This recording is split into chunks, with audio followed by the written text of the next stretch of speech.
السلام عليكم ورحمة الله وبركاته. إن الحمد لله نحمده ونستعينه ونستغفره ونعوذ بالله من شرور أنفسنا ومن سيئات أعمالنا. من يهده الله فلا مضل له ومن يضلل فلا هادي له. وأشهد أن لا إله إلا الله وحده لا شريك له وأشهد أن محمدا عبده ورسوله صلى الله تعالى عليه وعلى آله وصحبه وسلم تسليما كثيرا. أما بعد فقد قال المؤلف حفظه الله تعالى: زكاة بهيمة الأنعام من الأموال التي أوجب الله فيها الزكاة بهيمة الأنعام وهي الإبل والبقر والغنم، فقد دلت على وجوب الزكاة فيها الأحاديث الصحيحة المستفيدة عن النبي صلى الله عليه وسلم وبعث السعاة لجبايتها من قبائل العرب حول المدينة وغيرها، فتجب الزكاة في الإبل والبقر والغنم بشرطين: الشرط الأول أن تتخذ للدر أي للحليب ونسل لا للعمل، لأنها حينئذ تكثر منافعها ويطيب نماؤها بالكبر والنسل فاحتملت المواساة. الشرط الثاني أن تكون صائمة أي راية الحول أو أكثره، لقوله صلى الله عليه وسلم في حديث بهز بن حكيم عن أبيه عن جده: في كل إبل صائمة في كل 40 ইবনাত লাবুন। রাওয়াহু আহমদ ও আবু দাউদ ও নাসাই। মহান আল্লাহ সমস্ত প্রশংসা যে আল্লাহ রাব্বুল আলামিন আমাদের ধন সম্পদে যাকাত ফরজ করেছেন। সালাত এবং সালাম নাযিল করে রাসূলুল্লাহ সাল্লাল্লাহু আলাইহি সাল্লামের উপর, যিনি যাকাত আদায় করার জন্য আদিষ্ট হয়েছেন এবং সাহাবায়ে কেরামদেরকে বিভিন্ন এলাকায় যাকাত গ্রহণের জন্য পাঠিয়েছেন জনগণের সুবিধার্থে, যাতে করে মানুষকে কষ্ট করে যাকাত নিয়ে আসতে না হয়, তাদের ঘর থেকে সহজে তারা দিয়ে দিতে পারেন খলিফাতুল মুসলিমিনকে বা ইমামুল মুসলিমিনকে। আমাদের ধারাবাহিক আলোচনায় রাকা সেন্টারে প্রতি বুধবারে চলছে সংক্ষিপ্ত ফিকহ সম্পর্কে পর্ব। আমরা এবছরে 1440 হিজরিতে শুরু করেছি যাকাত সম্পর্কে। যাকাত সম্পর্কে এর আগে 3টে আলোচনা হয়েছে। আজকে যাকাত সম্পর্কে আলোচনা আমাদের হচ্ছে যাকাত কোন কোন সম্পদে ফরজ। এর আগে সংক্ষেপে মনে হয় বলেছিলাম যে 5 রকমের সম্পদে যাকাত ফরজ। প্রথম হচ্ছে স্বর্ণ, জাহাব। দ্বিতীয় হচ্ছে চাঁদি বা রূপা, ফিদ্দা। কেউ কেউ দুটোকে একটা করেছে, যদি দুটোকে একটা করে দেন তাহলে চার রকম সম্পদ বলতে হয়। দুটোকে যারা একটা করেছে তারা এদিকটা লক্ষ্য করেছে যে দুটোই আপনার কারেন্সি হিসেবে ব্যবহার হয়, দিনার স্বর্ণ মুদ্রা আর দিরহাম রূপা মুদ্রা এই হিসাবে। আর যারা আলাদা আলাদা বর্ণনা করেছে, কারণ স্বর্ণের নিসাব আলাদা 7.5 ভরি 20 মিসকাল, আর চাঁদের নিসাব আলাদা 200 দিরহাম, যার ফলে দুটোকে পৃথকভাবে বর্ণনা করেছেন। তাহলে স্বর্ণ ও চাঁদি দুটো। 3 নম্বর হচ্ছে ব্যবসায়ী সামগ্রী, 4 নম্বর হচ্ছে গবাদি পশু, আর 5 নম্বর হচ্ছে শস্য, ফসল বা ফল। লেখক এখন বর্ণনা করেছেন এই সম্পদগুলি। প্রথম শুরু করেছেন গৃহপালিত পশু দিয়ে, যাকাতু বাহিমাতিল আনআম, এটা দিয়ে শুরু করেছেন। বলছেন যে মিনাল আমওয়াল আল্লাতী আওজাবাল্লাহু ফিহা যাকাতা বাহিমাতুল আনআম, যে সব সম্পদে আল্লাহ রাব্বুল আলামিন যাকাত ফরজ করেছেন তার একটি সম্পদ হচ্ছে গৃহপালিত পশু। আনআম গৃহপালিত পশুকে বলা হয়, আর ওগুলোকে বাহিমাও বলা হয় বা বাহাইম বলা হয়, কারণ যার বাক শক্তি নেই তাকে বাহিমা বলা হয়। জি হ্যাঁ, মানুষের বাক শক্তি আছে কিন্তু গবাদি পশুর বাড়ি ঘরেই থাকে। পোষ মানে বাড়িতে লালিত পালিত হয় মানুষের কাছে, কিন্তু কথা বলতে পারে না, এই জন্য বাহিমা বলা হয়, বাহিমাতুল আনআম। কোরবানি করার ক্ষেত্রে আল্লাহ রাব্বুল আলামিন সূরাতুল হজ্জে বাহিমাতুল আনআমের কথাই বলেছে, অর্থাৎ কোরবানির পশু এই গবাদি পশুগুলি হইতে হবে। যেই পশুগুলি দ্বারা কোরবানি হবে সেগুলিতে যাকাত রয়েছে। সেগুলি হচ্ছে কি কি বলছেন? ওয়াহিয়াল এবেল, তা প্রথম হচ্ছে উট, অল বাকার গরু গাভী, অল গানাম আর ছাগল, যত রকমের ছাগল। গানাম কথাটি একটু ব্যাপক। গানামের মধ্যে যেমন বকরা বকরি ছাগল আসবে, তেমন মেষ আসবে, যেটাকে সহজ ভাষায় আমরা ভেড়া ভেড়ি বলি। জি হ্যাঁ, দুম্বা দুম্বি সব, জি এই ক্যাটাগরি যতগুলি আছে এগুলি সবগুলি গানাম। গানাম কথাটি সবগুলিকে সামিল। এই 3 রকমের। ফাকাদ দাল্লাত আলা ওজুবিজ যাকাতি ফিহা আল আহাদিস আস-সাহিহাতু আল মুস্তাফিদাতু আনিন নবী সাল্লাল্লাহু আলাইহি ওয়াসাল্লাম। বলছেন যে এই সম্পদগুলিতে, অর্থাৎ উটে, গরুতে, ছাগলে যাকাত যে ফরজ, এর দলিল প্রমাণ রয়েছে অনেকগুলি সহিহ হাদিসে, যা নবী করিম সাল্লাল্লাহু আলাইহি ওয়াসাল্লাম থেকে প্রসিদ্ধ। জি, এমন নয় যে অস্পষ্ট রয়েছে।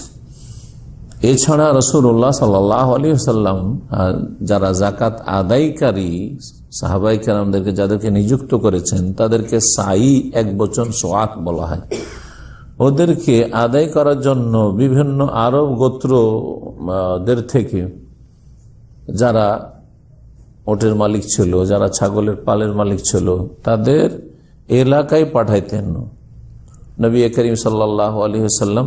এইভাবে এমনি বাচনিক হাদিসও রয়েছে, নবী সাল্লাল্লাহু আলাইহি ওয়াসাল্লাম বলেছেন, আর আমলও রয়েছে যে তিনি সাহাবায়ে কেরামদেরকে যাকাত আদায় করার জন্য পাঠাতেন। লিজিবায়াতে মানে আদায় করার জন্য, মিন কাবাইল আরব, বিভিন্ন আরব গোত্র থেকে। কারণ সাধারণত উট মরুভূমিতে থাকে, বকরির পালও মরুভূমিতে থাকে, যেখানে চারার ব্যবস্থা রয়েছে। তো ওরাকে যদি বলা হয়তো যে তোমরা বছরে একবার করে যাকাত দিয়ে যাও, তাহলে প্রত্যেকে শহরে আসতে হতো, যেটা বড় মুশকিল ব্যাপার। মদিনা শহরে শুধু নয়, মদিনার বাইরে পাঠিয়েছেন রাসূলুল্লাহ সাল্লাল্লাহু আলাইহি ওয়াসাল্লাম, হাওলাল মদিনাত ওয়া গায়রিহা, বিভিন্ন এলাকায়। বলছে ফাতাজিবু যাকাত ফিল ইবলি ওয়াল বাকার ওয়াল গানাম বিশারতাইন, উটে, গরুতে এবং ছাগলে যাকাত ফরজ, কিন্তু 2টো শর্ত সাপেক্ষ। 2টো শর্ত রয়েছে। মানে যে কোনো গরুতে লাগবে না, যে কোনো উটে লাগবে না। জি হ্যাঁ, যে কোনো আপনার বলছে যে ছাগলে লাগবে না। 2টো শর্ত আছে। প্রথম শর্ত আশ-শারতুল আউয়াল আন তুত্তাখাযা লিদাররিন, যাতে করে এই গবাদি পশুগুলি দুধ পাওয়ার জন্য, যে এইসব গবাদি পশু পুষে আমরা এর থেকে দুধ নেব, দুধ খাবো অথবা দুধ বিক্রি করব, দুধ হবে। জি, দুধের উদ্দেশ্যে, দহনের উদ্দেশ্যে। দাররিন মানে লিল হালিব, হালিব শব্দটি আজকাল ব্যবহার করছেন, দুধকে হালিব বলা হচ্ছে আরব দেশে এখন। আর পুরাতন আরবি দুধের ছিল লাবান। লাবান বুঝতে পারছেন, লাবান একটু ভিন্ন হয়ে গেছে। না হয় লাবান মানে দুধ, আর হালিব মানে দুধ। হালিব মানে যা দহন করা হয় মাহলুব, আর লাবান মানে দুধ তো কোরআনে ভাষায় রয়েছে। তাহলে একটা শর্ত দুধ দহনের জন্য, যে দুধ হবে এই গবাদি পশুগুলি পুষলে, আর ওয়ানাসলিন, এবং প্রজন্ম বাড়বে, বাচ্চা দিবে। এই 2টো শর্ত হয়েছে। লালিল আমাল, কারণ এই 2টো কথা বলে কি বলতে চাইছেন, এর বিপরীতটা কি? এর বিপরীত হচ্ছে কাজের জন্য যদি রাখা হয়, কাজের গরজে রাখা হয় পশু, তাহলে সেগুলিতে যাকাত লাগবে না। এক সময় চাষাবাদ ট্রাক্টর হইতো না, হ্যাঁ, তখন লাঙ্গল চাষ করে হইতো, তাই না? আর তারপর গরুর গাড়ি ছিল গ্রাম অঞ্চলে, আমরা ছোটকালে দেখেছি। হ্যাঁ, আমরা আমাদের গ্রামে বড় বড় গৃহস্থ হয়ে, এদের 100, 200, 300 বিঘা জমি, আর এদের এক এক বাড়িতে 25টা 30টা করে গরু। কিন্তু সেই গরুগুলি হচ্ছে সব কিসের জন্য? চাষের জন্য, আর না হলে আপনার গরু গাড়িতে সেগুলিকে বাহার জন্য। এগুলোতে যাকাত লাগবে না? যাকাত লাগবে না, কারণ এগুলো কাজের জন্য রাখা হয়েছে, এগুলো তারা কাজ নেবে। এইরকম যদি কেউ ওট রাখে মাল সামান বহন করার জন্য, দুধের উদ্দেশ্য নয় এবং প্রজন্ম বাড়বে উদ্দেশ্য নয়, তাহলে যাকাত লাগবে না। এমন কিছু কাজ আছে যে কাজগুলির জন্য উটের যুগ ধরেন, এখন আর ওই গাড়ির যুগ চলে এসছেন সেই জন্য। কিন্তু এমন একটা ছিল যে যাদের অনেক বেশি কাজ আছে, অনেক উটের প্রয়োজন রয়েছে হয়তো মাল বহন করার জন্য। কেন এই শর্ত শরীয়তে রয়েছে? কারণ যখন সেটা দুধের উদ্দেশ্য হবে আর প্রজন্ম বাড়ানোর উদ্দেশ্য হবে, তখন তার লাভ বেশি হবে এবং সেটা তাড়াতাড়ি বৃদ্ধি পাবে। জাকাত দিবে তাহলে তো বাড়াতে তো হবে, যদি না বাড়ে, সংখ্যা একই অবস্থায় থাকে, তাহলে ধীরে ধীরে কমে যাবে। কিন্তু যখন বাচ্চা দিবে তখন বাড়তে থাকবে।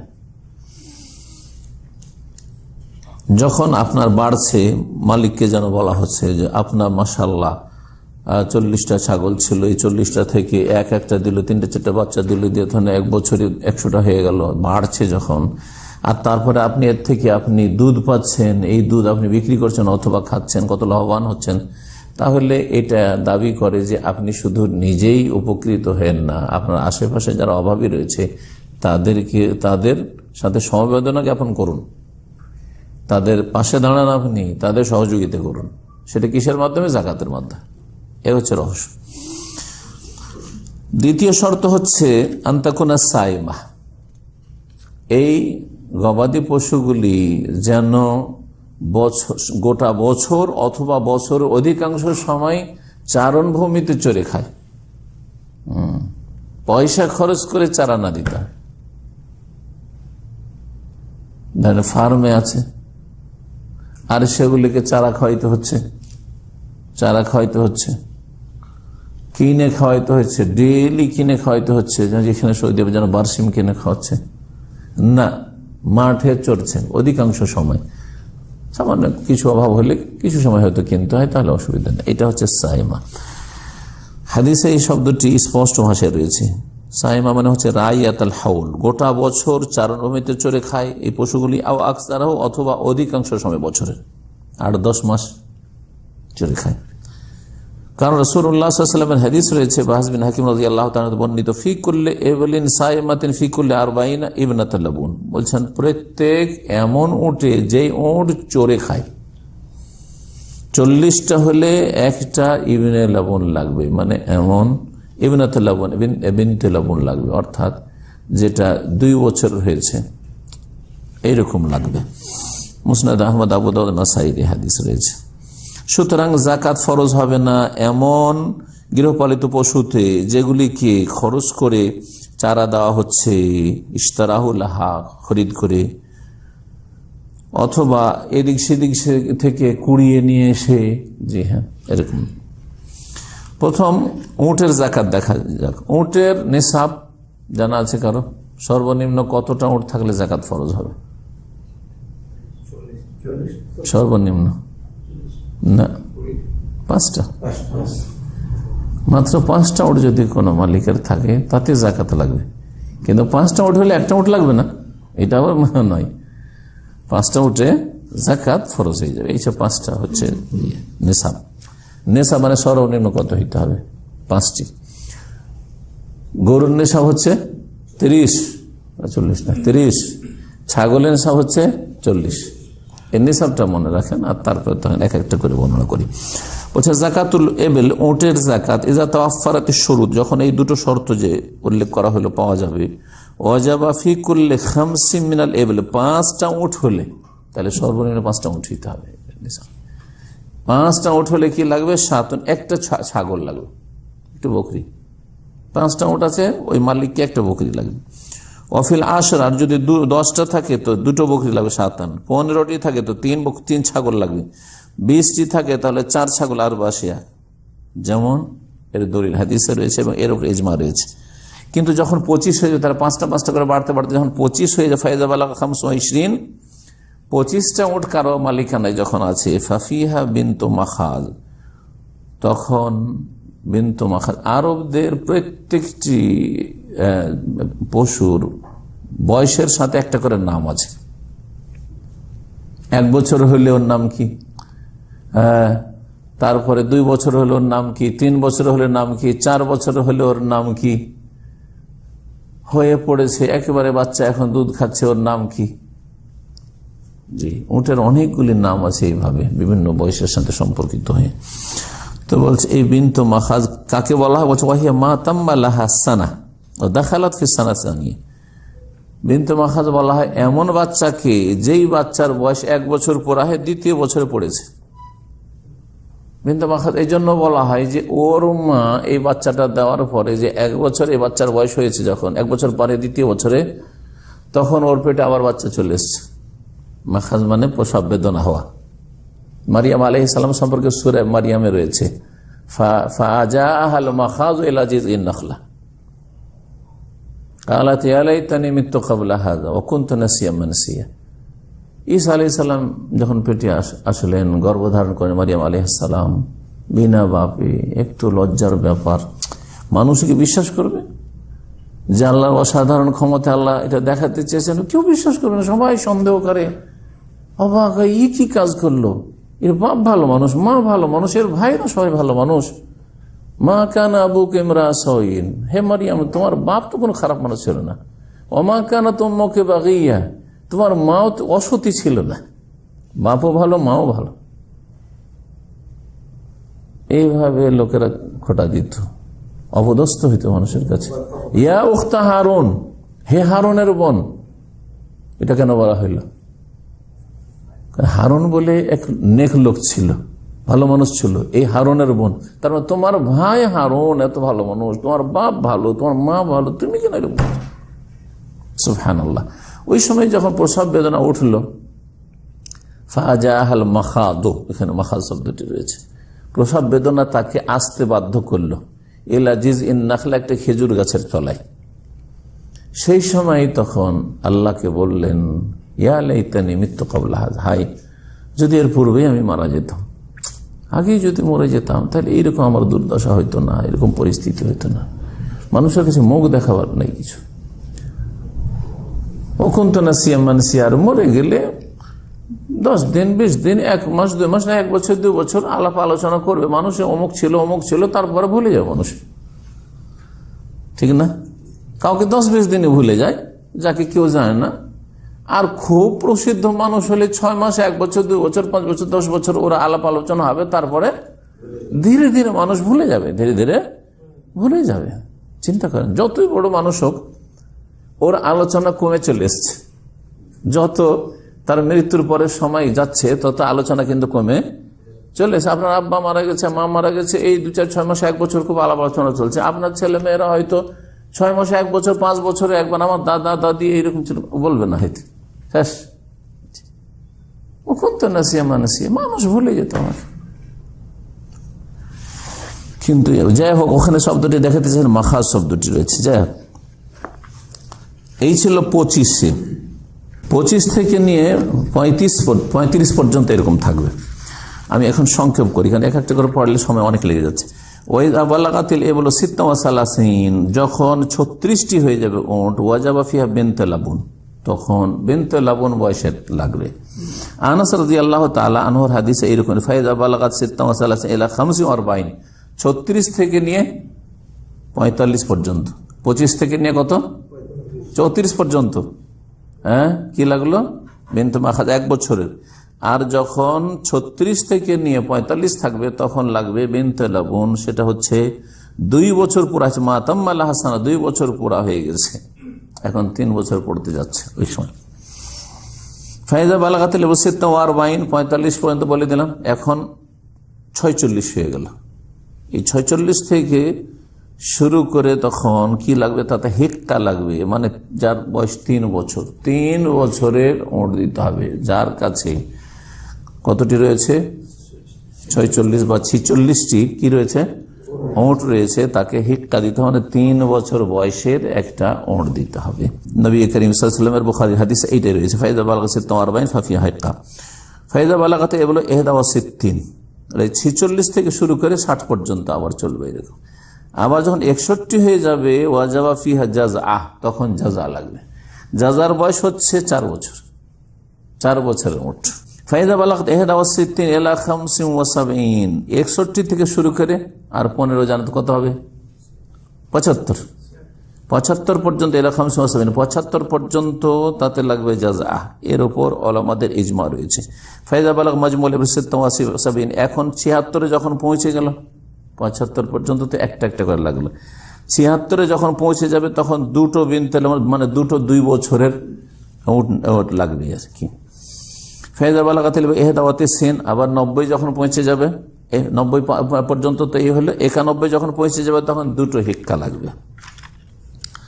ফাইজা জাদা মজমুল ইবল আন মিয়াতি ওয়া 20, এই হিক্কা চলতে থাকলো 90 থেকে 91 থেকে নিয়ে ফাইজা বালাগাত 91 ইলা 20 আও 100।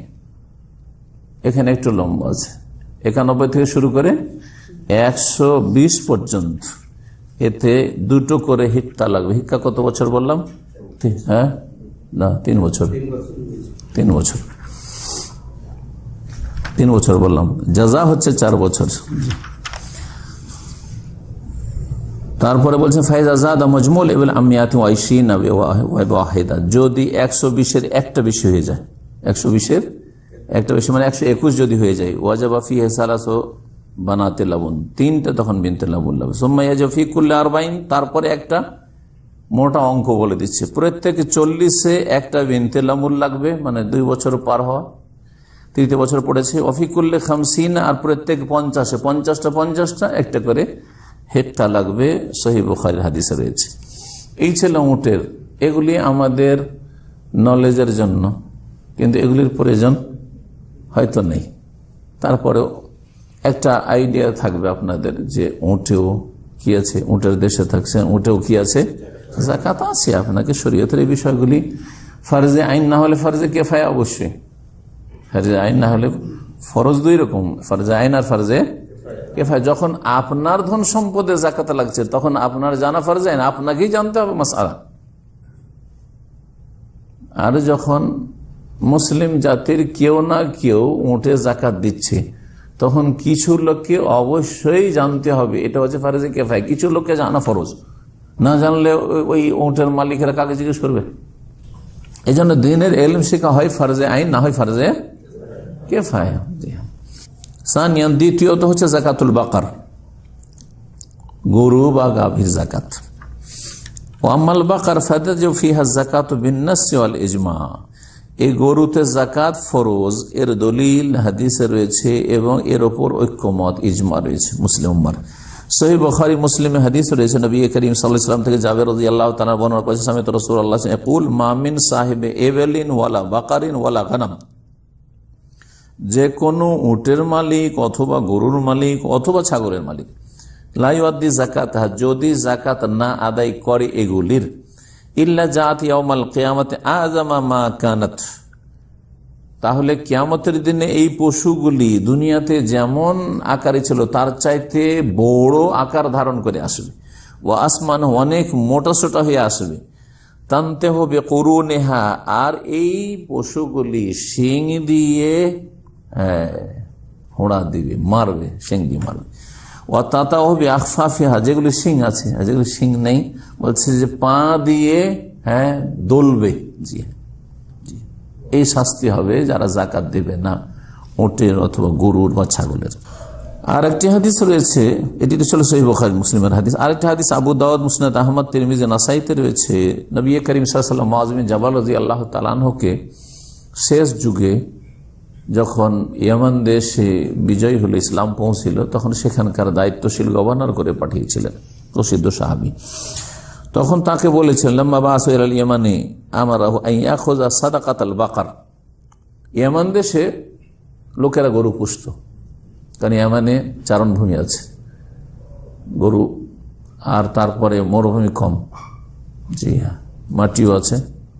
আপনি যদি গিয়ে থাকেন আবহা এলাকা, আবহা অথবা জিজান এলাকা, তাহলে দেখতে পাবেন, আমি গেছি ওই এলাকাতে এরকম বালি নেই, যেমন বালি নজদি এলাকাতে আপনার দামাম থেকে শুরু করে রিয়াজ এদিকে বালি রয়েছে, এরকম নাই।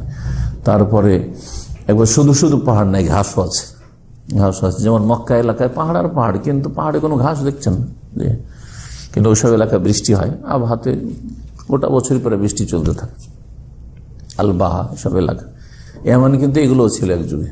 ইয়ামান মানে কাবার ডানে, কাবার ডান দিকে, ইয়ামিন থেকে, ইয়ামিন মানে ডান দিকে, কাবার ডান দিকে যতগুলি এলাকা আছে সব ইয়ামান বলা হয়। তো এই জন্য তাইফ পার হওয়ার পরে যত এলাকা ওখান থেকে আলবাহা, আবহা, নজরান, আর বর্তমান ইয়ামান, আদান, সানা, সব হচ্ছে ইয়ামান তখনকার ভাষায়। জি, তো নবী করিম সাল্লাল্লাহু আলাইহি ওয়াসাল্লাম বলেছিলেন যে গরুর জাকাত নেবে মিনকুল্লে সালাসিনা তাবিআন, প্রত্যেকে 30 গরুতে একটা তাবি বয়সের, তাবি একটা বয়সের নাম, এক বয়সের গরুর নাম। অমিনকুল্লে আরবাইন মুসিন্না, আর যার কাছে 40টা আছে প্রত্যেক 40-এ একটা মুসিন্না নেবে। মুসিন্না মানে দাঁতা, সিন্নুন থেকে, সিন্নুন মানে দাঁত, দাঁতা গরু। জি, গরু যারা পুষে তারা বলতে পারবে যে গরু দাঁতে কত বছরে। ফায়াজিবু ফিহা ফাইযা বালাগাত সালাসিনা তাবি আও তাবিয়াতান ফাকাদ তাম্মা লিকুল্লি মিনহুমা সানাহ। জি, তাবি হচ্ছে 1 বছর পুরা হয়েছে, 1 বছরে গরু দাঁতে না, 1 বছরে ছাগল দাঁতে, কিন্তু 2 বছর হলে গরু দাঁতে, 2 বছর হলে গরু দাঁতে। তো বলছেন যে যখন 30টা থাকবে তখন একটা তাবি বা তাবিয়া লাগবে, অর্থাৎ 1 বছরের একটা বাছুর লাগবে। কি বলেন আপনারা, বাছুর বুঝেন? বাছুর বা বকন, বকন বলে যেগুলো আর কি, মাদি, মাদা নাই, নর নাই। যে ওয়াদাখা ফি সালাসান, 1 বছর পার হয়ে 2য় বছর শুরু হয়েছে। জি, কেন তাবি বলে? তাবিয়া মানে ফলো করা, অনুসরণ করা। কারণ 1 বছর বাচ্চা এখনো মায়ের পিছনে পিছনে ছুটে, মাকে ফলো করে, গরুর পালে। কিন্তু যখন 2 বছর হয়ে যায় না, তখন স্বাধীন হয়ে যায়। 30-এর কম যদি থাকে, বলছে ওয়ালা শাইয়া ফি দুনা সালাসিন, 30-এর কম যদি কারো কাছে 29টা গরু থাকে কিছু লাগবে না। এই জন্য আগে বলেছি যে গরুর নেশাব হচ্ছে 30টা। মুআয ইবনে জাবাল রাদিয়াল্লাহু তাআলা যখন পাঠিয়েছিলেন, এই কথাও বলেছেন, আমারেন রাসূলুল্লাহ সাল্লাল্লাহু আলাইহি ওয়াসাল্লাম হিনা বাআসা আল ইয়ামান আল্লা আখুযা মিনাল বাকারি শাইআন হাত্তা তাবলুগা সালাসিন। রাসূলুল্লাহ আমাকে বলেছিলেন যখন আমি ইয়ামানে, আমাকে পাঠিয়েছিলেন যে আমি যেন গরুর কোনো যাকাত না নিই অতক্ষণ পর্যন্ত, হাত্তা তাবলুগা সালাসিন, যতক্ষণ পর্যন্ত 30টা না পুরা হবে। যখন 40টা পুরা হয়ে যাবে তখন ওয়াজাবা ফিহা বাকারা মুসিন্নাহ, দাঁতা গরু বা গাভী লাগবে। এই মুসিন্না কি? ওয়াহিয়া মা তাম্মা লাহা সানা, 2 বছর বয়সের, সাধারণত 2 বছর বয়সে দাঁত হয়, সেই জন্য এই মুসিন্নাকে সানিয়াও বলা হয়। সানিয়া, 2 দাঁতকে সানিয়া বলা হয়। যারা ওই তাজবিদ পড়ে তো ওরা বুঝে, সানিয়া এই 2টো দাঁত, এই সামনে সানিয়া উলিয়া উপরের 2টো দাঁত, আর নিচে রোবাইয়া 4 নম্বর যে দাঁতগুলো পড়ছে, 4 নম্বরে যেগুলো পড়ছে ওগুলোর নাম রোবাইয়া। জি, রাসূলুল্লাহ সাল্লাল্লাহু আলাইহি ওয়াসাল্লাম প্রত্যেক 30-এ একটা করে তাবি নিতে বলে, প্রত্যেক 40-এ একটা করে মুসিন্না নিতে বলেছেন। তো এই গরু সম্পর্কে এই আলোচনা শেষ হয়ে গেল। আর তারপরে বলছেন যাকাতুল গানাম, ছাগলের যাকাত। আল আসলু ফি ওজুব যাকাতুল গানাম আস-সুন্নাহ ওয়াল ইজমা, এর দলিল হাদিসে রয়েছে এবং ইজমাতে রয়েছে। তার মানে কোরআনে কারীমে এইরকম কোনো আয়াত নেই তাদের ধন সম্পদের যাকাত নাও। ধন সম্পদের মধ্যে একটা সম্পদ হচ্ছে গবাদি পশু, কিন্তু গবাদি পশুতে যাকাত লাগবে এরকম কথা হাদিস দ্বারা প্রমাণিত। এর দ্বারা বোঝা গেল যে হাদিস মানা ছাড়া কোরআনে বাস্তবায়ন সম্ভব নয়। সুতরাং আহলে কোরআন যারা একদল, একটা ফিরকা পাকিস্তান থেকে বেরিয়েছিল এক সময়, আর ভারতও অনেক এইভাবে পথভ্রষ্ট হয়েছে, আর বাংলাদেশও আছে আহলে কোরআন। তারপরে আল কোরআন একাডেমির নাম শুনে তো চমৎকার লাগছে। আল কোরআন একাডেমি মানে কোরআনেরই খাদেম, কিন্তু এরা হাদিস অমান্যকারী, হাদিস অস্বীকারী, হাদিসকে তারা দলিল হিসাবে বা শরীয়তের বা ইসলামের শরিয়ার উৎস হিসাবে মানে না, যার ফলে ইসলাম তাদের পালন করা অসম্ভব। শুধু এই বিষয়ে নয়, যে মৌলিক আরো বিষয়গুলোতে, সালাতের বিষয় সম্ভব না। বুখারীতে রয়েছে আবু বকর সিদ্দিক রাদিয়াল্লাহু তাআলা আনহু লিখেছিলেন, আন্না আবু বকর কাতাবা লাহু, কার জন্য? আনাসের জন্য। হাযি ফারিদাতুস সাদাকা, এই হচ্ছে যাকাতের নির্দিষ্ট পরিমাণ যা সুনির্ধারিত করেছে। ফারিজা মানে এখানে আল্লাতী ফারাজাহা রাসূলুল্লাহ সাল্লাল্লাহু আলাইহি ওয়াসাল্লাম, যা সুনির্ধারিত করেছে রাসূলুল্লাহ সাল্লাল্লাহু আলাইহি ওয়াসাল্লাম মুসলিমদের জন্য। ওয়াল্লাতী আমারা আল্লাহু বিহা রাসূলাহু ইলা আন ক্বাল ওয়া ফি সাদাকাতিল গানামি ফি সাইমাতিহা ইযা কানাত 40 ইলা 20 ওয়া 100 শা। বলছে ছাগলের যাকাত লাগবে ফি সাইমাতিহা, যেগুলি চারণভূমিতে চরে খায়, এই শর্তটা চলে আসলো, চারণভূমিতে চরে খায়। এজা কানাত 40, যদি 40 হয় তাহলে এই 40 থেকে নিয়ে 120 পর্যন্ত একটি বকরি শুধু লাগবে। তাহলে যার 40টা আছে তাকেও একটা ছাগল লাগবে, আর যার 80টা 90টা 100টা 120টা পর্যন্ত আছে তাকেও একটা ছাগল লাগবে। ফাইদা বালাগ মাজমুল গানাম 40 দানান কানাত আও মাযান ফাফিহা শাতুন ওয়াহিদা, কারো কাছে যদি 40টা দান মানে মেষ থাকে, ভেড়া ভেড়ি, আও মাযান অথবা বকরি থাকে, তাতে একটা বকরি লাগবে। জি, সেটা বকরি হোক অথবা মেষ ভেড়া ভেড়ি হোক, সমস্যা নেই। 40-এর কম হলে লাগবে না, বুঝছেন। ফাইদা বালাগ মাজমুল গানাম মিয়া ওয়া ইহদা ওয়া 121টা হয়ে গেল। 120 পর্যন্ত তো একটি ছাগল লাগতো, 121 যদি হয়ে যায় বলছে ওয়াজাবা ফিহা শাতান, তখন দুটো ছাগল লাগবে। কারণ নবী সাল্লাল্লাহু আলাইহি ওয়াসাল্লামের বুখারী হাদিস ফাইজা জাদাত আলা 20 ওয়া মিয়া, 120 যদি বেশি হয় ফাফিহা শাতানে, দুটো ছাগল লাগবে। ফাইজা বালাগাত মিয়াতাইন ওয়া ওয়াহিদা, 200 পর্যন্ত এই থাকবে, 121 থেকে নিয়ে 201 যদি হয়ে যায় ওয়াজাবা ফিহা সালাসু শিয়া, তখন 3টি ছাগল লাগবে। এই বিষয়ে আবু বকর সিদ্দিক রাদিয়াল্লাহু তাআলা বর্ণিত হাদিস শরীফ ফাইজা জাদাত ওয়াহিদা আলাল মিয়াতাইন, 200-র একটা যদি বেশি হয়ে যায় ফাফিহা সালাসু শিয়াহিন, তাতে তিনটে বকরি লাগবে। এইভাবে প্রত্যেক 100 ছাগলে ফাফি আরবামে আরবা শিয়া, যখন 400 হবে তখন 4টা ছাগল। অফি খামসমিয়া খামসিয়া, 500-তে 5টা বকরি, 600 হলে 6টা বকরি, এইভাবে লাগবে আর কি। নবী করিম সাল্লাল্লাহু আলাইহি ওয়াসাল্লামের এইভাবে ফাফি কুল্লে মিয়াতিন শাতুন, শেষখানে বলে দিয়েছেন যে প্রত্যেক 100-তে একটা করে ছাগল। যাকাত নেওয়ার ক্ষেত্রে কি ধরনের পশু নিতে হবে? সবচেয়ে ভালোটা না সবচেয়ে দুর্বলটা? সবচেয়ে ভালোটা নিষেধ করেছেন, আর সবচেয়ে খারাপটাও দিতে নিষেধ করেছেন। কোরআনে কারিমে আল্লাহ নিষেধ করেছেন যখন দান করবেন তো কমপক্ষে মধ্যম শ্রেণীর দান করতে হয়। আর যাকাত আদায় করার ক্ষেত্রে যেহেতু সেখানে মুসলিম শাসক কে নির্দেশ দেওয়া হয়েছে, তো অনেক সময় শাসকের ভয়ে বা প্রশাসনের ভয়ে, প্রশাসন অনেক সময় অবিচার করতে পারে, জুলুম অত্যাচার করতে পারে, সেই জন্য প্রশাসনকেও বা মুসলিম খলিফার যারা প্রতিনিধি তাদেরকেও কঠোরভাবে নিষেধ করা হয়েছে। ওয়াত্তাকে দাওয়াতাল মাজলুম, নির্যাতিত ব্যক্তির দোয়া থেকে বাঁচার চেষ্টা করবে। সবচেয়ে ভালোটা সে টার্গেট করেছিল যে এটা পুষবো বাড়িতে বা এটার বস্তু খাবার, সেইটাই নিয়ে চলে আসলো, জুলুম করলো, যার ফলে যদি বদদুয়া দেয় তাহলে সরকারকে বদদুয়া লেগে যাবে, খলিফাকে বদদুয়া লেগে যাবে। হ্যাঁ, যারা প্রশাসনের লোক যাবে, প্রতিনিধি যাবে সরকারে, তাদের বদদুয়া লেগে যাবে। ফাইন লাইসা বাইনাহু বাইনা আল্লাহি হিজাব, নবী সাল্লাল্লাহু আলাইহি ওয়াসাল্লাম বলেছেন যে মজলুম নির্যাতিত ব্যক্তির দোয়া আর আল্লাহর মাঝে কোনো আড় থাকে না। এই জন্য মধ্যম শ্রেণী নিতে হবে। এই ক্ষেত্রে সহিহ বুখারীর হাদিস আবু বকর সিদ্দিক রাদিয়াল্লাহু তাআলা থেকে বর্ণিত সেই হাদিসের একটা অংশ, লা ইউখরাজু ফিস সাদাকাতে হারিমা, যাকাতে বুড়ো দেওয়া চলবে না, একবারে বুড়া হয়ে গেছে, বুড়িয়ে গেছে। ওয়ালা জাত আওয়ার, আর অন্ধ দেওয়া চলবে না, কানা দেওয়া চলবে না। ওয়ালা তাইস, আর পাঁঠাও নেওয়া চলবে না। পাঁঠা প্রয়োজন হইতে পারে, যার বকরি ছাগলের পাল আছে তার পাঁঠার প্রয়োজন আছে, আর ওই পাঁঠাটাকে নিয়ে চলে আসলো। ইল্লা ইয়াশা আল মুসাদ্দিক, তবে সাদকা দাতা যদি চাই।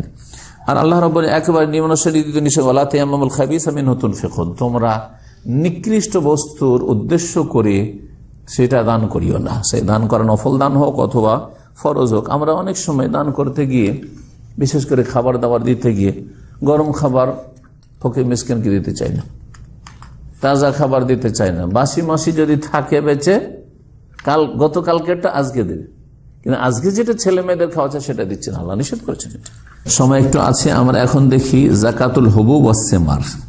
যাকাতুল হুবুব ওয়াস সিমার, দ্বিতীয় নম্বরে বলছেন খাদ্যদ্রব্যের যাকাত। হুবুব হাব্বুনের বহুবচন, হাব্বুন মানে হচ্ছে শস্য, ফসল, ওয়াস সিমার আর ফল।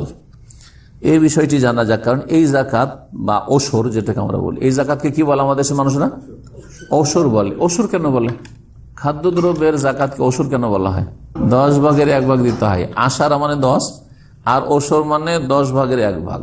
জি, 10 ভাগের 1 ভাগ। তো সাধারণত আগের যে ফসলগুলি হতো জমি থেকে উৎপন্ন, সেগুলো এমনিতে হয়ে যেত আকাশের পানিতে অথবা জমিনের রসে। আর এইরকম যদি ফসল হয় যাতে সেচ করা লাগে না, তাহলে তাতে কত লাগে? ওসরই লাগে, মানে 10 ভাগের 10 মনে 1 মণ লাগে। এই জন্য এর নামটাই পড়ে গেছে ওসর। ওসর মানে যাকাত নাই, ওসর মানে 10 ভাগের 1 ভাগ। এখন অধিকাংশ ফসল দেখা যাচ্ছে যে সেচ ছাড়া হয় না, তো তাতে তো 10 মণ 1 মণ না, তাতে নিসফুল ওসর, ওসরের অর্ধেক। ওসর অর্ধেক মানে 20 ভাগের 1 ভাগ। জি, 20 ভাগের 1 ভাগ। আল্লাহ রাব্বুল আলামিন এই বিষয়টি কোরআনে কারিমে বর্ণনা করেছেন। এটা কোরআনে কারিমে সূরা বাকারা আয়াত নম্বর 267 হচ্ছে খাদ্য দ্রব্যের যাকাত বা ফলের যাকাত সম্পর্কে। মহান আল্লাহ বলছেন, ইয়া আইয়ুহাল্লাযীনা আমানু, হে মুমিন সকল, আনফিকু মিন তাইয়্যিবাতি মা কাসাবতুম, তোমরা খরচ করো তোমাদের উপার্জিত সম্পদ থেকে যেগুলি পবিত্র, অর্থাৎ হারাম খরচ করে। পবিত্র বলতে একটা দিক হচ্ছে অপবিত্র, হারাম। হারাম দিয়ে আল্লাহ সান্নিধ্য লাভ হয় না। হারাম পয়সা দিয়ে সাদকা করলেন, যাকাত দিলেন, অথবা হজ করলেন, নেকির কাজ করলেন, মসজিদ মাদ্রাসা করলেন, জনকল্যাণমূলক কাজ করলেন, কোনো সওয়াব হবে না, আল্লাহর নৈকট্য লাভ হবে না। তাহলে তাইয়্যিবাতের বিপরীত হচ্ছে খাবিস, হারাম। আর একটা তাইয়্যিবাত হচ্ছে যে যেটা উত্তম কোয়ালিটির, ভালো মানের জিনিস দাও। আনফিকু মিন তাইয়্যিবাতি মা কাসাব, তোমরা যা কিছু উপার্জন করছো তা থেকে উত্তমটা বা পবিত্র তোমরা খরচ করো। অমিম্মা আখরাজনা লাকুম মিনাল আরদে, আর ওই সম্পদ থেকে তোমরা দান করো বা খরচ করো যা তোমাদের জন্য আমি জমিন থেকে উৎপাদিত করি। জমিন থেকে আল্লাহ রাব্বুল আলামিন উদ্গত করেন বা উৎপন্ন করেন, জমিন থেকে যা কিছু হয়। তাহলে এই আয়াতে দুটো বিষয় রয়েছে। একটা হচ্ছে তোমাদের উপার্জিত সম্পদ থেকে খরচ করো, উপার্জিত সম্পদের মধ্যে আমাদের ব্যবসায়ী সামগ্রী ইত্যাদি সবে যাকাত রয়েছে, তাহলে ওইদিকে ইঙ্গিত রয়েছে। আর একটা হচ্ছে জমি থেকে যা কিছু উৎপাদিত হয়ে আসে, এতে ফসলের কথা বলা হয়েছে। একটি আয়াত যাকাত তুসাম্মা নাফাকা, এখানে আল্লাহ খরচ করতে বলেছেন। তো কেমন করে বুঝবো খরচ মানে যাকাত? তো লেখক বলছেন যে কোরআনের ভাষায় খরচ করা ইনফাক মানে যাকাত হয়, সাদাকা মানেও যাকাত হয়, যাকাত মানেও যাকাত হয়, আর ইনফাক মানে ব্যয় করা মানে যাকাত হয়। ব্যয় করা দুটো অর্থ বহন করে। আল্লাহ যেখানে কোরআনে কারিমে বেশ কিছু আয়াতে ইউনফিকুন, আনফাকু, জি, এই শব্দগুলি এসছে, যেমন সূরা বাকারার প্রথমখানে আলিফ লাম মিম যালিকাল কিতাবু লা রাইবা ফিহি হুদাল লিল মুত্তাকিন আল্লাযীনা ইউমিনুনা বিল গায়বি ওয়া ইয়াকিমুনাস সালাতা ওয়া মিম্মা রাযাকনাহুম ইউনফিকুন, যা আমি তাদেরকে রিজিক উপজীবিকা দিয়েছি তা থেকে তারা কি করে? ব্যয় করে, খরচ করে। তো এই ব্যয় করা মানে কি? ব্যয় করা দুদিকে যায়। একটা হচ্ছে ব্যয় করা মানে ফরজ ব্যয় বহন। ফরজ ব্যয় বহন হচ্ছে আপনার স্ত্রী, আপনার ছেলে মেয়ে এবং বাবা মা যদি তারা আর্থিক দিক থেকে সচ্ছল না হন, স্বয়ংসম্পূর্ণ না হন, তাহলে তাদের খরচ। আর এইরকমই যদি দেখা যায় যে ভাই বোনরা নাবালক নাবালিকা আছে, তারা এখনো কাজের যোগ্য হয়নি, বোনেরা এখনো বিবাহে স্বামীর ঘরে যায়নি, আর বাবার এই দায়িত্ব বাবা বহন করতে পারছেন না, এগুলি হচ্ছে ফরজ নাফাকা, ইনফাক, এগুলি ব্যয় বহন অন্তর্ভুক্ত। এই আয়াতগুলির অন্তর্ভুক্ত, এগুলি ফরজ। অনেকে ফরজ মনে করেন না, মনে করছে আমার স্ত্রীটা ফরজ, আমার ছেলে মেয়েদের খরচ ফরজ। না না না, আপনার বাবা মারও ফরজ হইতে পারে, এমনকি আপনার ভাই বোনদের খরচ ফরজ হইতে পারে। আপনার বোন বড় হয়েছে, তালাক প্রাপ্ত, বিধবা হয়েছে, কেউ দেখার নেই, আপনি কাছের লোক আছেন দেখাশোনা করার জন্য, আপনারও ফরজই আছে। এই বিষয়গুলি আমাদের মুসলিম সমাজের অধিকাংশই বুঝে না, আর বুঝলেও আমল করে না, যার ফলে কিয়ামতের দিন ফেসে যাবে। ফরজ ত্যাগকারী হয়ে আল্লাহর সামনে আসামের কাঠগড়ে হাজির হবে। আপনাকে ওইভাবেই ফরজ আদায় করতে, যেভাবে আপনি আপনার ছেলে মেয়েদের ব্যয় বহন করছেন, সেই রকমই আপনার নাবালক ভাই বোনদের, অথবা বোন এখন বিবাহের স্বামীর ঘরে যায়নি, স্বামীর ঘর থেকে চলে আসতে হয়েছে, ইত্যাদি খরচ করতে হবে, ওইভাবে খরচ চালাইতে হবে যদি আপনার সচ্ছলতা থাকে। কিন্তু এই নয় যে আমি এখান পর্যন্ত আমার ছেলে মেয়েদেরকে অনেক অনেক ফিস দিয়ে পড়াবো, তারপরে বাঁচলে আমি খরচ করবো। না না না, ওইটাকে ভাগ বন্টনকে মোটামুটি খাওয়া দাওয়া চলছে, হ্যাঁ ঠিক আছে। কিন্তু কারো কাছে যদি একজনের খাবার থাকে, তো প্রথম নিজের থেকে শুরু করবে, যেমন হাদিসে রয়েছে, আগে তুমি বাঁচো আর তারপর অন্য। আনফিক আলা নাফসিকা প্রথম বলা হয়েছে, সেখান থেকে শুরু করতে হবে। যাকাত বলছেন যাকাত তুসাম্মা নাফাকা, যাকাতকেও নাফাকা বলা হয়। তো একটা নাফাকা তো বললাম যে ফরজ ব্যয় বহন, আর একটা হচ্ছে নাফাকা হচ্ছে যাকাত, সেটাও ফরজ। আল্লাহর রাস্তায় খরচ করো মানে যাকাত দাও, ফরজ। আবার আল্লাহ রাস্তায় খরচ করার আর একটা খরচ করা হচ্ছে যে নফল সাদাকা, অনেক সময় ফরজ নয় কিন্তু প্রয়োজন রয়েছে, যে কাজটি আমার উপরে শুধু ফরজ নয় কিন্তু ফরজকে মোটামুটি গ্রামের লোকেরা কিছু কিছু করে একটু সহযোগিতা করলেই কাজটা হয়ে যায়। মসজিদ গ্রামে লাগবে, একটা ইসলামী প্রতিষ্ঠান লাগবে শিক্ষার জন্য, দাওয়াতি একটা সেন্টার লাগবে ইত্যাদি, ইসলামিক একটা লাইব্রেরি লাগবে, ফরজে কিফায়া সবার জন্য। তো আর অনেক সময় সুন্নাত মুস্তাহাব রয়েছে, সুন্নাত মুস্তাহাব রয়েছে। আপনার বাসায় অতিথি এসছে, সালাম দোয়া হইল, তাকে একটু সামান্য আপ্যায়ন করবেন, এটা ফরজ নয়, ফরজ নয়, মুস্তাহাব সুন্নাত। করলেন ভালো, না হইলে ভালো কথা দিয়ে বিদায় করে দিলেন, কেমন আছেন, ভালো আছেন বলে গল্প করে 5 মিনিট 10 মিনিট বিদায় করে দিলেন। তো আল্লাহ রাব্বুল আলামিন কোরআনে কারীমে নাফাকা বলেছেন জাকাতকে, যেমন সূরা তওবার আয়াত নম্বর 34, ওয়াল্লাযিনা ইয়াকনিজুনা যাহাব ওয়াল ফিদ্দা ওয়া লা ইউনফিকুনা ফি সাবিলিল্লাহ, যারা সঞ্চিত করবে বা সঞ্চিত করে রাখবে স্বর্ণ এবং চাঁদি, আর তা খরচ করবে না আল্লাহ রাস্তায়। তাহলে এখানে খরচ করে না তারা আল্লাহ রাস্তায়, স্বর্ণ চাঁদি বলতে কি বোঝানো হয়েছে? জাকাত দেয় না বোঝানো হয়েছে। হ্যাঁ, তাহলে ইনফাক খরচ করা মানে জাকাত দেওয়া। ওয়াকাদ ইস্তাফাজাত সুন্নাতুল মুতাহারাত বিল আমরি বিইখরাজ যাকাতিল হুবুব ওয়াস সিমার, বলছেন যে অনেক হাদিস, প্রসিদ্ধ হাদিস রয়েছে যে খাদ্যদ্রব্যে জাকাত রয়েছে এবং ফলমূলে জাকাত রয়েছে।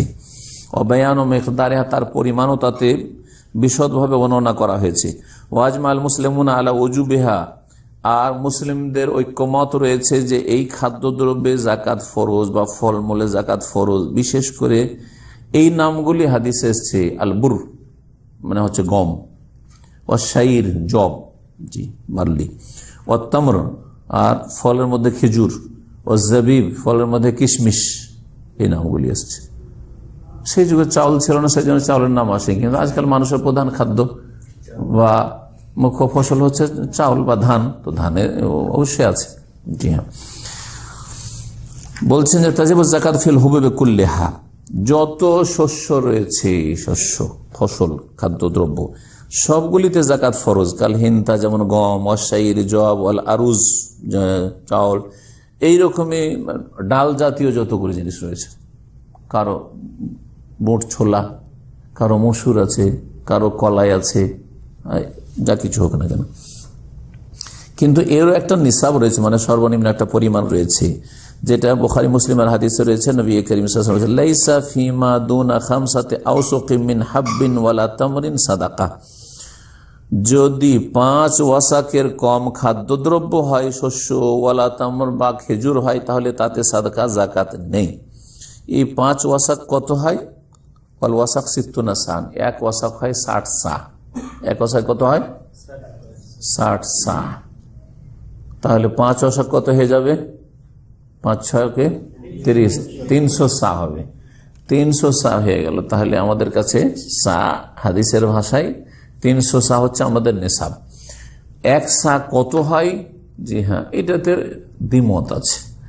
যারা সবচেয়ে বেশি পরিমাণ বলেছেন তারা বলেছেন 3 কিলো, যেমন শেখ ইবনে বাজ রাহিমাহুল্লাহ, তারা একটু পূর্ণ করে বলেছেন এটা সন্দেহমুক্ত 3 কিলো। তো 3 কিলো যদি ধরি আমরা, তাহলে কত হয়ে যাবে? হ্যাঁ, 300 সায় 900 কিলো, তাহলে 900 কিলো। 2.5 কিলো কেউ কেউ বলেছেন, তাহলে কত হয়ে যাবে? 750 নেমে আসলো, 750 নেমে আসলো। শাইখ ইবনে উসাইমিন রাহিমাহুল্লাহ এর চাইতে কম বলেছেন, যেই পরিমাণটা এখানে লেখক উল্লেখ করেছেন সেটা হচ্ছে 2 কিলো 40 গ্রাম মাত্র। তাহলে এতগুলি ইখতিলাফ রয়েছে সা সম্পর্কে। ইখতিলাফটা কেন হইলো? এই জন্য হলো যে সা কোনো দাঁড়িপাল্লার ওজন না। দাঁড়িপাল্লার ওজন হলে তো একই রকম হইত। সেটা হচ্ছে কাঠা, একটা পাত্র, পাত্রে, সেই যুগে খাদ্যদ্রব্য কিসে মাপা হইতো? পাত্রে, কাঠাতে মাপা হইতো। একসময় দেখেছেন আমাদের দেশে ধান মাপা হয়তো আড়িতে, আড়ি, আর রাখা হয়তো ধামাতে, বড়গুলি ধামা, ছোট আড়ি, আর ওই যে চাউল মেপে মাখালারা দিত, ওইটার নাম কাঠা, বেতের কাঠা, হ্যাঁ হতো না? জি হ্যাঁ, তো ঠিক এই কাঠাতে মাপা হয়। তখন খেজুর মাপা হয়তো বা খাদ্যদ্রব্য এতে মাপা হয়তো কাঠাতে। কাঠাতে কিন্তু সবগুলি ওজন একরকম হবে না, কোনোটা মাটির মতো ভারী আর কোনোটা আবার হালকা, তাই না? যদি একটু রসাল জিনিস হয় তাহলে ভারী বেশি। খেজুরের ওজন আর জবের ওজন একরকম হবে? জবে সব খোসা আর খোসা হয়ে আছে, তাই না? তাহলে ওজনের, যখন ওজনে বলতে যাবেন তখন পার্থক্য তো হয়েই যাবে, পার্থক্য হয়ে যাবে। গমের ওজন আর ধানের ওজন একরকম হবে না? হবে না, গমের ওজন বেশি, ওজন সই হবে, কারণ সলিড। আর ধানে খোসা চোখা, 40 1 মন ধান, 40 কেজি ধান কোটাইলে আপনার 30-32 কেজি হয়তো চাউল হবে। জি, বাকিটা তো খোসা। এই জন্য এই পার্থক্যটা হয়তো হয়েছে। আর কাঠাতে সামান্য ছোট বড় থাকতে পারে, কিন্তু এখানে কাঠা বলতে বা সা বলতে মদিনার সাকে বোঝানো হয়েছে। সা বলতে নবী করিম যেহেতু মদিনার ছিলেন, মদিনার সাকে বোঝানো হয়েছে, কুফার সা নয়। হানাফি মজহাবে যে কুফার সা বলে, আবার কুফার সা কিন্তু আবার বড়, ওদের কাঠাটা আবার বড়। ওদের কাঠায় যখন 4 সের হয়ে যায়, যে সের, কিলো না, কিলোর চাইতে কম সেরের ওজনটা হয়, আগে ছিল, তো 4 সের হয়ে যায়, তখন 4 সের হলে তো ওদের বেশি লেগে যায়। এটা কখন লাগে? ওই ফিতরার ব্যাপারে। ফিতরার সাবজেক্টটা এখানে একটু নিয়ে আসছি বোঝানোর জন্য, যে ফিতরা যদি 4 সের দেয় তাহলে বেশি লেগে যায়।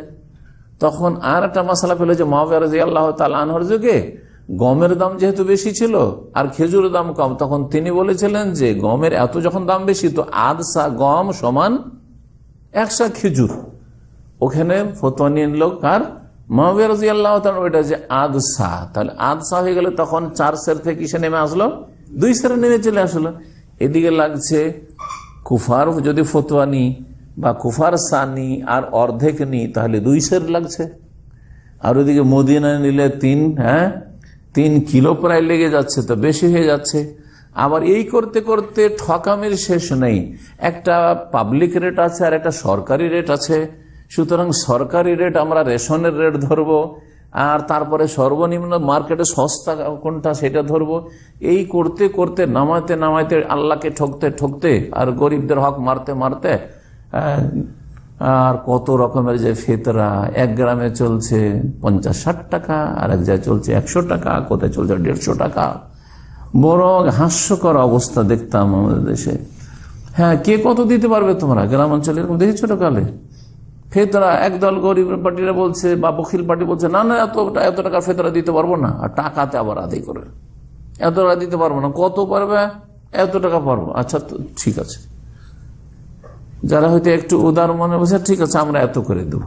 খেলতামশা শুরু হয়ে গেছে ইয়ে নিয়ে, ফেতরা নিয়ে। অথচ ফেতরার পরিমাণ 1400 বছর আগে রাসূলুল্লাহ সাল্লাল্লাহু আলাইহি ওয়াসাল্লাম একবারে চূড়ান্ত করে দিয়েছেন। সেটা হচ্ছে 1 সা, আর সেই সা হচ্ছে মদিনার সা, মদিনার কাঠা, মদিনার পাত্র। বোঝা গেছে না? আর সেটা খাদ্যদ্রব্য ছিল। অথচ চিন্তা করেন যে এখন প্রত্যেকের পকেটে পয়সা আছে, আছে না নেই? আর মোটামুটি প্রত্যেকের ঘরে খাদ্যদ্রব্য আছে, প্রত্যেকের ঘরে কেনা হইলেও খাদ্যদ্রব্য আছে আর পয়সাও আছে, 2 রকমই মোটামুটি আছে। কিন্তু নবী করিম সাল্লাল্লাহু আলাইহি ওয়াসাল্লামের জামানায় মদিনার লোকরা, আনসারী যারা, তাদের তো চাষাবাদের ব্যবস্থা ছিল, খেজুর ছিল, বাগান ছিল। কিন্তু মুহাজির যারা মক্কা থেকে এসছে, একেবারে সেখান থেকে নির্বাসিত হয়ে খালি হাতে এসছে, তাদের ব্যবসা বাণিজ্য ছাড়া, এই টাকা পয়সা দিরহাম ছাড়া তাদের কাছে তো একটা দানা পানি কিছু ছিল না। তারপরে রাসূলুল্লাহ কথা বলে যে মুহাজির তোমরা তো সব বিজনেসম্যান, ব্যবসা করে খাওয়াটাও, তোমরা দিরহাম টাকা দিয়ে দিও, কথা বলেছে। যদি এই দেওয়ার অবকাশ থাকতো। সুতরাং এই ফতোয়া খুব সতর্ক, সাবধান, অবহেলা কখনো করবেন না। পয়সা দিয়ে ফিতরা দিলে ফিতরা আদায় হবে না, কারণ নবী সাল্লাল্লাহু আলাইহি ওয়াসাল্লামের জামানায় পয়সা দেওয়ার মতো পরিস্থিতি ছিল মুহাজিরিনদের, যে পয়সাই তাদের কাছে আছে আর কিচ্ছু নেই।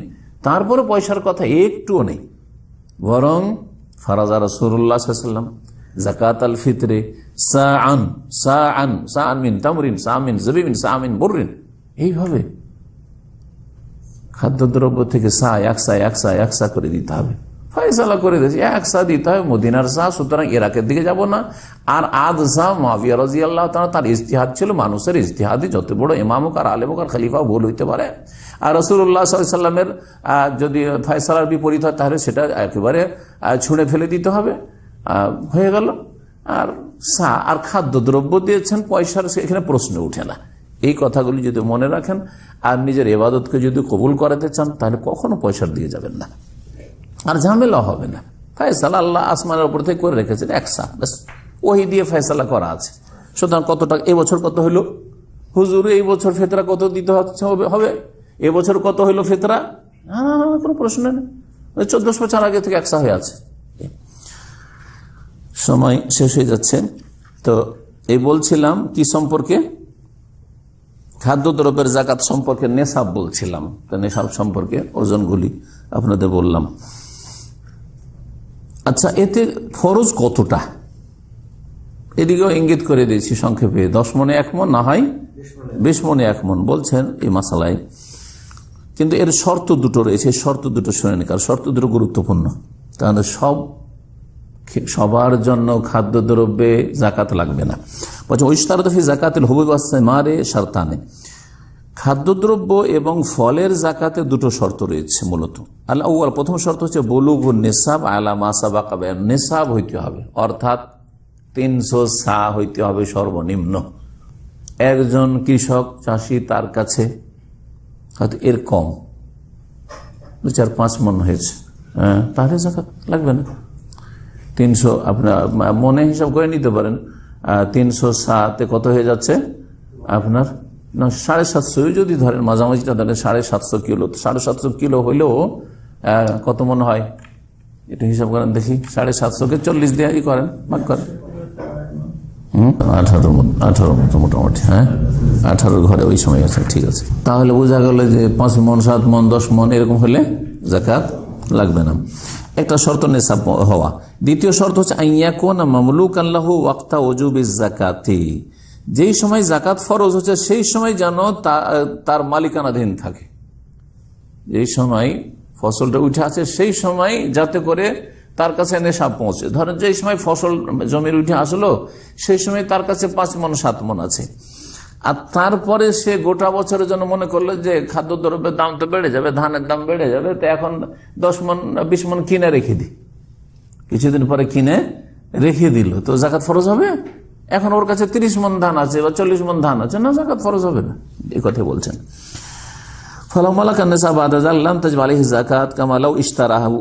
পরে খরিদ করলো অথবা কোথাও থেকে সে পেল, পারিশ্রমিক হিসাবে পেল। অনেক আমাদের সেই দিন মজুর যারা করে বা অন্যের আপনার কাটামাড়া করে না, কাটামাড়া করে পরে পেল, তাহলে তাতে ফরজ হবে না। ফলের ক্ষেত্রে আর একটা শর্ত আছে যেটা এর পরে বলবেন, কিন্তু আমরা আগে দেখে নিই যে এর পরিমাণটা। ওই যে বললাম যে 10 মনে 1 মন অথবা 20 মনে 1 মন। বলছে ওয়াল কাদরুল ওয়াজিব ইখরাজু ফি যাকাতিল হুবি ওয়াস সিমারি ইখতালিফু ইখতিলাফ ওয়াসিলাতিস সাকি। এই যে ফসলগুলি হচ্ছে, এই ফসলগুলি পানি কিভাবে পাচ্ছে, সেচ বা এর যে রস জমিনে কিভাবে পাচ্ছে এটা দেখতে হবে। বলছে ফাইজ সুকায় বেলা মাউনাতিন, কোনো খরচ লাগে না, বিনা খরচে ফসল হয়ে যাচ্ছে। যেমন আউশ ধান এক যুগ হইতো, কাল্লাজি সুকায় বিল আমতারি ওয়াল উয়ুন, বৃষ্টির পানি দিয়ে, অথবা নহর এমনি পানি, বা অথবা ঝর্ণার পানিতে এমনি মানে সেচ করতে হয় না এক কথায়, অথবা জমিনে রস রয়েছে, এগুলি দিয়ে যদি হয়ে যায় তাহলে তাতে ওসর রয়েছে। বলছে আল ওসরু, নবী সাল্লাল্লাহু আলাইহি ওয়াসাল্লাম বলেছে ফিমা সাকাতিস সামাউ ওয়াল উয়ুনু আও কানা আযরিয়ান আল ওসরু, আকাশের পানিতে যদি কোনো ফসল হয় অথবা কোনো ঝর্ণার পানিতে হয়ে যায়, আও কানা আযরিয়ান অথবা মাটির রসে হয়ে যায়, আল ওসরু তাতে 10 ভাগের 1 ভাগ রয়েছে। আর ইবনে উমর রাদিয়াল্লাহু তাআলা থেকে আরো বর্ণিত রয়েছে ওয়ামা সুকিয়া বিন্নাদহি, আর যেটাতে সেচ করা হয় পানি টেনে উঠাইতে হয়, যেভাবে হোক, সে কোনো গবাদি পশু দিয়ে এক যুগে যেমন হইতো, অথবা আজকাল পাম্প সেট মেশিন দিয়ে হোক, যেভাবে হোক না কেন, অথবা মানুষ হাতে ধরেন পুকুর থেকে সেচ করছে, মেহনত করে, যেভাবে খরচ করছে কথায় বা মেহনত করছে। নিসফুল ওসর, ওসরের অর্ধেক অর্থাৎ 20 মনে 1 মন রয়েছে। আর একটি মাসআলা মনে রাখতে হবে ফলের ক্ষেত্রে, যেই ওয়াতাজিবুজ যাকাত ফিস সিমারি কাত্তামারি ওয়াজ যাবিব ওয়া নাহবিমা মিন কুল্লি মা ইউকাল ওয়া ইউদাখার ওয়া লা তাজিবুজ যাকাত ইল্লা ফিমা ইয়াবলুগুন নিসাব। এখানে কথাটি থেকে ইঙ্গিত করেছেন যে ফলের ক্ষেত্রে খেজুরে লাগবে আর কিশমিশে লাগবে। আর এই ধরনের যদি কোনো ফল হয়, এই ধরনের ফল বলতে কি বোঝানো হয়েছে? বলছেন যে দুটো দিক রয়েছে ওতে, মিন কুল্লি মা ইউকাল, যেগুলিকে মাপা হয়, মাপা হয় কিসে? পাত্রে। কেন? কারণ কিছু কিছু ফল আছে পিস পিস বিক্রি হয়, সুতরাং তাতে যাকাত লাগবে না। যেমন কাঁঠাল, নারিকেল,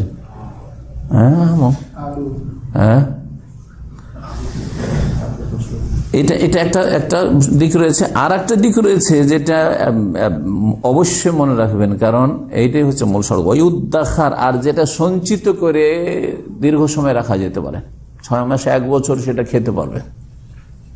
এটা একমাত্র খেজুরের ক্ষেত্রে। খেজুরকে শুকিয়ে, খেজুরকে রোতাব তাজাও খেতে পারেন, আবার সেটাকে শুকিয়ে নিয়ে আবার গোটা বছর কি বছর 2 বছর খেতে পারেন।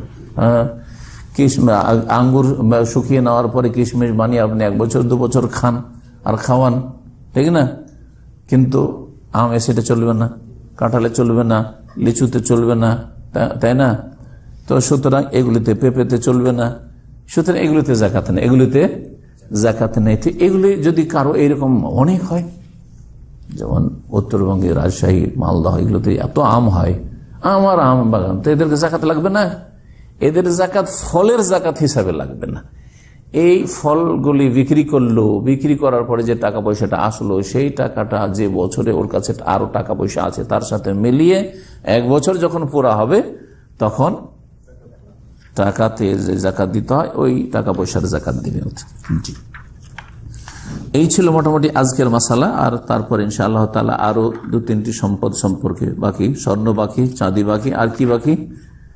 ব্যবসায়ী সামগ্রী। এই তিনটাকে একসাথে লেখক এই জন্য করেছেন যে স্বর্ণ, চাঁদি আর ব্যবসায়ী সামগ্রী, এই তিনটেতে নেশাবে পার্থক্য স্বর্ণ চাঁদিতে হইলেও পরিমাণ একই দিতে হবে। সেটা হচ্ছে 40 ভাগের 1 ভাগ। সহজ ভাষাতে জাকাতটা বুঝে নেন, 10 ভাগের 1 ভাগ, 20 ভাগের 1 ভাগ আর 40 ভাগের 1 ভাগ। বুঝতে পারলেন না? 10 ভাগের 1 ভাগ কিসে? ওসর, যেটা মানে বিনা সেচে যে ফসল হচ্ছে। 20 ভাগের 1 ভাগ সেচে যেটা হচ্ছে। 40 ভাগের 1 ভাগ স্বর্ণ, চাঁদি, কারেন্সি, টাকা পয়সা, যেখানকার রিয়াল, ডলার, যা কিছু এখানে আপনার কাছে। জি, আর একটা আছে 5 ভাগের 1 ভাগ, আর একটা সম্পদ আছে 5 ভাগের 1 ভাগ। তাহলে এখান থেকে এইটা যদি মনে রাখেন তো মোটামুটি একটা আপনার জাকাত সম্পর্কে বা ধন সম্পদে যে আল্লাহর হক রয়েছে বা গরিব মিসকিনদের হক রয়েছে আপনার একটা স্পষ্ট আইডিয়া থাকবে সংক্ষেপে। 5 ভাগের 1 ভাগ, 10 ভাগের 1 ভাগ, 20 ভাগের 1 ভাগ, 40 ভাগের 1 ভাগ। নবী করিম সাল্লাল্লাহু আলাইহি ওয়াসাল্লাম একটি হাদিস রয়েছে, ওয়াফির রেকাজ আল খুমুস, মুত্তাফাক বুখারী মুসলিমের হাদিস। জি, রেকাজ, জি, কোন যুগে, প্রাচীন যুগে ধন সম্পদ কেউ মাটিতে পুঁতে রেখেছিল আর তারপরে মরে গেছে। আগে যুগে তো ব্যাংক ট্যাঙ্ক ছিল না, তাই না? আর টাকা তো কাগজের টাকা ছিল না, তখন তো রূপার টাকা ছিল বা স্বর্ণের টাকাও থাকতে পারে, রূপার টাকা বেশি ছিল। এগুলো করতো কি, হাঁড়িতে ভরে সেটাকে মাটিতে পুঁতে রেখে দিত চোর ডাকাত থেকে রক্ষা করার জন্য।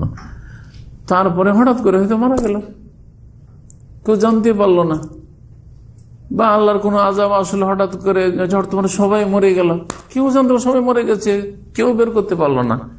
এই টাকাগুলি আমাদের দেশে খুব প্রসিদ্ধ আছে, এগুলো জিনের টাকা বলে খুব মশহুর আছে, কারণ মানছেন যে অমুক জিনের টাকা পেয়েছে। আসলে এইরকম ব্যাপারটা আসলে প্রাচীন যুগে কেউ এরকম রেখেছিল, ও থেকেই গেছে আসলে। তো এটাকে রেকাজ বলা হয়। এতে কত লাগবে? নবী করিম সাল্লাল্লাহু আলাইহি ওয়াসাল্লাম বলেছেন যে ওয়াফির রেকাজ আল খুমুস, এইরকম দাফনকৃত টাকা পয়সা যদি কেউ পায় তাতে 5 ভাগের 1 ভাগ লাগবে। 5 ভাগের 1 ভাগ। সাল্লাল্লাহু আলাইহি মুহাম্মদ ওয়া আলা আলিহি ওয়া সাহবিহি। لحبيبي كم أنا مشتاق، رسولي طال بي الفراق، والشوق قد ملأ الآفاق.